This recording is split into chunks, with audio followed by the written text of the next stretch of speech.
Hello everyone, নিঝুম সন্ধ্যায় আপনাদের সবাইকে স্বাগতম। কাছে এবং দূরের যে যেখান থেকে আমার ভিডিওটা দেখছেন, আশা করি সবাই সুস্থ আছেন, ভালো আছেন। আমরাও ভালো আছি। আর দেখেন, সকালবেলা থেকে আমি কিন্তু আজকের ভিডিওটা শুরু করে দিয়েছি। এখন বাজে সকাল 6টা। তো আমি উঠেছি আরও আগে, আমি উঠেছি 5:30টার সময়। উঠে কিন্তু আমি ফ্রেশ হয়ে তারপরে কিন্তু চলে এসেছি থালা বাসনপত্রগুলো ধোয়ার জন্য।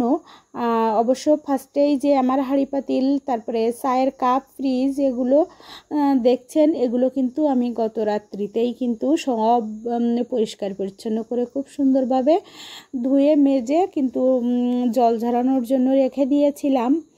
আর আমি কিন্তু বেশিরভাগ দিনটাই রাত্রিবেলাতেই হাঁড়ি পাতিলগুলো এভাবে খুব সুন্দরভাবে ধুয়ে তারপরে ঢাকা দিয়ে রাখি। কিন্তু আজকে যেহেতু একটা প্লেট বাটি এবং রাইস কুকারের বাটিটা থেকে গেছে, তো গত রাত্রে এত কষ্ট হয়ে গেছিল সমস্ত কাজ কমপ্লিট করে আমার ঘুমাতে ঘুমাতে প্রায় রাত 1টা বেজে গেছিল। যেহেতু এক্সট্রা আমি সেলাইয়ের কাজও টুকটাক করি, তো যাই হোক, সব কিছু মিলিয়ে আমার সব কাজ শেষ করে ঘুমাতে ঘুমাতে এবং ভিডিও এডিটিং করতে করতে কিন্তু অনেক রাত্রি হয়ে গেছিল। ওই জন্য আমি আর এই হাঁড়ি পাতিলগুলো অবশ্য ধুয়ে উঠতে পারিনি, তো সকালের জন্য রেখে দিয়েছি। একটা দেখা যায় রাইস কুকারের বাটি, একটা প্লেট, এই তো। তো যাই হোক, আমি কিন্তু এখন খুব সুন্দরভাবে ধুয়ে নিচ্ছি। আর আমাদের এই থালা বাসনপত্র ধোয়া কিন্তু প্রতিটা ফ্যামিলিতে, প্রতিটা মেয়েরই প্রধান এবং প্রথম কাজ এটি। তো যাই হোক, যে যত বড়ই চাকরি বাকরি করুক আর যাই করুক না কেন, সবাইকে কিন্তু এই কাজগুলো করাই লাগে। তো আমি কিন্তু সমস্ত সব কিছু ধুয়ে আমি জল ঝরানোর জন্য কিন্তু ঢাকা দিয়ে রাখছি। অবশ্য এখনও রান্না বান্না করার দেরি আছে। এখনও সকালবেলা একটু নাস্তা করব, চা তৈরি করব, তারপরে ঘরের টুকিটাকি কাজকর্ম শেষ করে তারপরে কিন্তু দুপুরে রান্না বসাবো। তো চলে এসেছি কিন্তু আমি চা তৈরি করার জন্য। আর আমি চাতে কিন্তু আদাটা সব সময় দিয়ে থাকি, কারণ আদা দিয়ে চা খেতে আমার খুবই ভালো লাগে। আর আমার যেহেতু একটু ঠান্ডা কাশির সমস্যা আছে, ওই জন্য কিন্তু আমি চেষ্টা করি একটু আদা দিয়ে চাটা খাওয়ার জন্য। ওই জন্য আমি এক্সট্রা আদা কিনে রাখি। আদা তো কিনে পেস্ট করে আলাদা করে মশলার জন্য তৈরি করে রাখি, তাছাড়াও কিন্তু আমি সবসময় হাফ কেজি 1 কেজি এক্সট্রা করে আদা কিনে রাখি, শুধু চায়ে খাওয়ার জন্য কিন্তু আদা কিনে রাখি। যাই হোক, আর আমি এখন চাটা কিন্তু তৈরি করে নিচ্ছি। যেহেতু এখন কিন্তু প্রায় 7টা বেজে যাওয়ার মতো হয়েছে, তো ভাবলাম যে আমার যেহেতু 12:30টায় আমি বাইরে বেরিয়ে যাই, ওই জন্য আমার 12:30টার ভিতরে 12টার ভিতরে সমস্ত কাজ কমপ্লিট করে স্নান করে খাওয়া দাওয়া করে কিন্তু বের হয়ে যেতে হয়।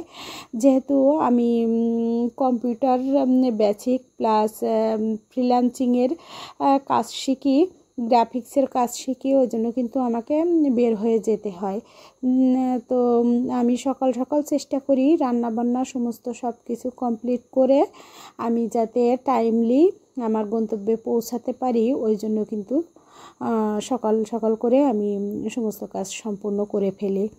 তো আজকে সকালবেলায় আমি চাটা তৈরি করে নিচ্ছি। প্রত্যেক দিনই অবশ্য চা তৈরি করে নিই সকাল সন্ধ্যা, এবং আমি বাসায় যতক্ষণই থাকি প্রায় সময়ই কিন্তু আমি চায়ের উপরেই থাকি, কারণ লিকার চাটা আমার কাছে অনেক ভালো লাগে। সবাই বলে দুধ চা অনেক ভালো লাগে, আসলে দুধ চা ভালো লাগে, দুধ চা খেতে অনেক ভালো লাগে, কিন্তু দুধ চা শরীরের জন্য আমি মনে করি অনেক ক্ষতিকর। ওই জন্য আমরা সবসময় লিকার চাটাই খাই। আর যেহেতু আমার ওজন কমানোরও একটা ব্যাপার আছে, ওই জন্য কিন্তু আমি সব সময় চেষ্টা করি লিকার চা এবং চিনি কম দিয়ে, কিংবা মাঝে মাঝে দেই, আবার চিনি মাঝে মাঝে দেই না।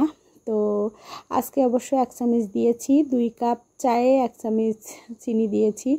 আর সাথে নিয়ে নিচ্ছি চিনি ছাড়া টোস্ট, তো দুজনের সকালবেলার নাস্তা হালকা পাতলা কিন্তু চাটা দিয়ে শুরু করে দিয়েছি। আর এখানে আমার হাজব্যান্ড কিন্তু অবশ্য উনি টোস্ট কিংবা বিস্কিট অতটা বেশি খান না, একেবারে কম খাওয়ার চেষ্টা করেন, বেশিরভাগটাই আমি খাই। যাই হোক, চা খাওয়ার পরে কিন্তু চলে এসেছি আমি সবজি কেটে সমস্ত সব কাজ কমপ্লিট করে বেড গুছিয়ে ঝাড়ু দিয়ে তারপরে কিন্তু চলে এসেছি আমি রান্না করার জন্য। তো এখন বাজে কিন্তু 10টা। তো আমি 10টা থেকে 11:30 পর্যন্ত রান্নাবান্নাগুলো কমপ্লিট করে নেব। তারপরে কিন্তু আমি অবশ্য স্নান করে পূজা দিয়ে রেডি হয়ে যাব। তো এখানে দেখেন আমি আজকে প্রায় 3-4টে আইটেম রান্না করব। তো আমি কিন্তু রান্নাবান্নাটা সকালে কিন্তু আমি কাঁচা কাঁঠালটাও আজকে রান্না করব, ওটা কিন্তু আজকে সকালেই ভাপিয়ে রেখেছি। যেহেতু আমি রান্নার প্রসেসগুলো কিন্তু রেডি করে রেখে দিই, যেহেতু আমার হাতে টাইম কম, ওই জন্য কিন্তু চেষ্টা করি যাতে কম সময়ের ভিতরে আমি টুকটাক কয়েকটা আইটেম রান্না করতে পারি। তো প্রসেস করে রাখি, রান্নাবান্নাটা একটু দেরিতে শুরু করি কিন্তু রান্নার সমস্ত সব রকম প্রসেস কিন্তু আমি করে রাখি। সবজি কাটা থেকে শুরু করে সমস্ত সব কিছু মাছ টাছগুলো সব কিছু ভেজে আমি কিন্তু কমপ্লিট করে রেখে দিই আগের থেকে। আর এখানে দেখেন আমার আজকে ডাউল এবং আলু ভাজাটা রান্না হয়ে গেছে। আর এখানে অন্য একটা চুলায় কিন্তু আমি মাছের ঝোল, তেলাপিয়া মাছের ঝোলটা উঠিয়ে দিয়েছি। আর তেলাপিয়া মাছের ঝোল এভাবে পাতলা ঝোল অনেক দিন খাওয়া হয় না, ওই জন্য ভাবলাম আজকে একটু করে রাখি, যেহেতু আজকে একটু সময় আমার হাতে বেশি আছে, ওই জন্য কিন্তু মাছের ঝোলটা করে ফেলেছি। এবার মাছের ঝোলের পাশাপাশি কিন্তু আমি কাঁচা কাঁঠাল দিয়ে আর মুরগির মাংস দিয়েও রান্না করব আজকে। আর এভাবে করে খেতে নাকি অনেক ভালো লাগে। আমি কখনো কাঁচা কাঁঠাল দিয়ে মুরগির মাংস খাইনি, তো একজনের মুখে শুনে আজকে খাবো, জানি না কেমন লাগবে। তো আমাকে একজন বলল যে দিদি এভাবে করে খাবেন, দেখবেন একদিন রান্না করে দেখবেন অসম্ভব একটা মজা লাগে এই তরকারিটা। তো আমি সেভাবে করে রান্না করার চেষ্টা করছি, জানি না ওনার মতো হবে কি না। তো আমি চেষ্টা করছি ওনার মতো রান্না করার। তো সবার হাতের রান্না তো সমান না, এক একজনের হাতের রান্নার টেস্ট এক এক রকম। আর আমারটা আজকে কেমন হবে আমি বুঝতে পারছি না। তো যাই হোক, আমি কিন্তু রান্না উঠিয়ে দিয়েছি। আর আমার রান্না বান্নাও কিন্তু টুকটাক করে আগে 2-3 আইটেম রান্না করা হয়ে গেছে। আমি এবার কাঁচা কাঁঠালটা উঠিয়ে দিয়ে আমি কিন্তু মশলাগুলো সমস্ত সব কষিয়ে তারপর মাংস কষিয়ে কাঁচা কাঁঠালটা আমি আগের থেকে একটু ভাপিয়েও রেখেছিলাম, সেই ভাপানো কাঁঠালগুলো দিয়ে মাংসটা আরও সুন্দর করে কষিয়ে আমি কিন্তু এখানে গরম জলের ব্যবহারটা করছি, কারণ গরম জলটা দিলে মাংসটা এবং কাঁচা কাঁঠালটা কিন্তু দ্রুত সিদ্ধ হয়ে যাবে, ওই জন্য কিন্তু আমি গরম জলের ব্যবহারটা করছি। আর আমি সব রান্নাতেই বেশিরভাগ গরম জলের ব্যবহার করে থাকি। গরম জল ব্যবহার করলে তরকারির টেস্টটা কিন্তু অন্যরকম হয়ে যায়, কারণ মশলা কষানোর পর যদি ঠান্ডা জল দেওয়া হয় তাহলে আমার মনে হয় মশলাটা যেন কাঁচা কাঁচা অবস্থা আবার ফিরে আসে, ওই জন্য কিন্তু আমি গরম জলটাই দিই। যাই হোক, ভালোভাবে কষিয়ে কিন্তু আমার রান্নাটা প্রায় শেষ পর্যায়ে, আমার রান্না প্রায় হয়ে যাওয়ার মতো হয়েছে। আমি একেবারে শেষে জিরা এবং গরম মশলার গুঁড়ি এগুলো একটু ছড়িয়ে দিয়ে আমি কিছুক্ষণের জন্য ঢাকা দিয়ে রেখেছি, যাতে জিরা গরম মশলার সব ফ্লেভার যাতে কাঁঠাল এবং মাংসের ভিতরে ঢুকে যায়। তো দেখেন আমার রান্নাটা কিন্তু কমপ্লিট হয়ে গেছে, কাঁচা কাঁঠাল দিয়ে মুরগির মাংস। তো আপনারা কে কে এভাবে করে খেয়েছেন অবশ্যই কিন্তু জানাতে পারেন। তো রান্না বান্না খাওয়া দাওয়া শেষে আমি কিন্তু আমার ডাইনিং টেবিলটা লুক একটু অন্যরকম দেওয়ার জন্য চলে এসেছি। আর আগে কোনো একটা ভিডিওতে অবশ্য আপনারা দেখেছেন আমি একটা ডাইনিং টেবিল রানার সেট নিয়ে এসেছিলাম আমি যখন খুলনাতে গিয়েছিলাম। তখন একটা ডাইনিং টেবিল রানার সেট নিয়ে এসেছিলাম। তো ওই রানার সেটটার কালার ছিল সবুজ কালার, কিন্তু ওই কালারটা কিন্তু ভালো, আমার মনে হচ্ছিল যে টেবিলের উপর ওই কালারটা ভালো ফোটেনি। ওই জন্য ভাবলাম একটু কালারফুল কোনো কিছু নিয়ে আসি। তার জন্য কিন্তু ডাইনিং টেবিল রানারের সেটটা এবার লাল নিয়ে এসেছি, ওইটা চেঞ্জ করে। কারণ ওই দোকানি আমাকে বলে দিয়েছিলেন যে দিদি আগে টেবিলে পেতে দেখবেন, যদি টেবিলে পাতার পরে যদি কালারটা কিংবা টেবিলটা সুন্দর না দেখায় তাহলে আপনি ব্যবহার না করে ওইভাবে রেখে দিবেন, আমি নিয়ে আসলে অবশ্যই চেঞ্জ করে দেব। তো উনি কিন্তু ওনার কথা রেখেছেন। আমি যাওয়ার সাথে সাথে বলেছিলাম যে ভাইয়া আপনি ব্যবহার করতে নিষেধ করেছিলেন, বলেছিলেন যে চেঞ্জ করে দেবেন। তো আমি কিন্তু ব্যবহার করিনি, শুধু একদিনই পেতে দেখেছি কেমন লেগেছে। তো আমার কাছে ওটা ভালো লাগেনি, ওই জন্য কিন্তু আমি আবার চেঞ্জ করার জন্য নিয়ে এসেছি। সাথে সাথে উনি বলার সাথে সাথে উনি আমাকে চিনতে পেরেছেন এবং চেঞ্জও করে দিয়েছেন। তো যাই হোক, আমি কিন্তু এবার টেবিল রানারের সেটটা খুব সুন্দরভাবে পেতে কিন্তু টেবিলটা একটু সৌন্দর্য বৃদ্ধি করার চেষ্টা করছি। আর টেবিলে রাখার মতো তেমন কোনো গাছ কিংবা ডেকোরেশন আমার কাছে নেই, তো যেটা ছিল আমি সেটাই কিন্তু টেবিলটার উপরে রেখে দিয়েছি। তো যাই হোক, ডাইনিং টেবিল রানারের সেটটা আমি পেতে দেওয়ার পরে তারপরে কিন্তু আমি চলে এসেছি আমার কিচেনের ওখানে যে টেবিলটা আছে ওই টেবিলটার উপরে আরেকটা ক্লথ পেতে দেওয়ার জন্য, বিছিয়ে দেওয়ার জন্য। এটাও আমি ওই দোকান থেকেই নিয়ে এসেছি, যেহেতু আমার আগের ক্লথটা কিন্তু কালার নষ্ট হয়ে গেছে এবং অনেক দিন হয়ে গেছে। তো এখানটায় আমি যাতে একটু ভালোভাবে পরিপাটি করে রাখতে পারি তার জন্য কিন্তু আমি নতুন এইটা নিয়ে এসেছি। তো এটা আমার খুবই পছন্দ হয়েছে, এই কালারটাও অনেক পছন্দ হয়েছে, সব মিলিয়ে আমার বেশ ভালো হয়েছে। আমি এখানে যে জিনিসপত্রগুলো রাখি টেবিলের উপর সমস্ত সবগুলো কিন্তু টেবিলের উপর আমি পেতে দিয়েছি টেবিল ক্লথটা। আর তার পাশাপাশি কিন্তু আমি ওই যে লাল ঝাঁপিটা দেখতে পাচ্ছেন ওর ভিতরে কিন্তু আমি আমার জলের পটগুলো রেখে দেই। তো জলের পটগুলো আমি ওইটার ভিতর সাজিয়ে রেখেছি। আর কিচেনের যে টেবিলের ডান সাইডটা খালি ছিল সেখানটায় কিন্তু আমি একটা পিঁড়া, এই পিঁড়াটা কিন্তু আমার মামা তৈরি করে দিয়েছিলেন। তো আমরা যখন খুলনাতে ছিলাম তখন অবশ্য আমাদের দুই বোনের জন্য কিন্তু দুইটা কাঠের পিঁড়া আমার মামা বাড়ি থেকে তৈরি করে পাঠিয়ে দিয়েছিলেন। তো মামার হাতের একটা স্মৃতি।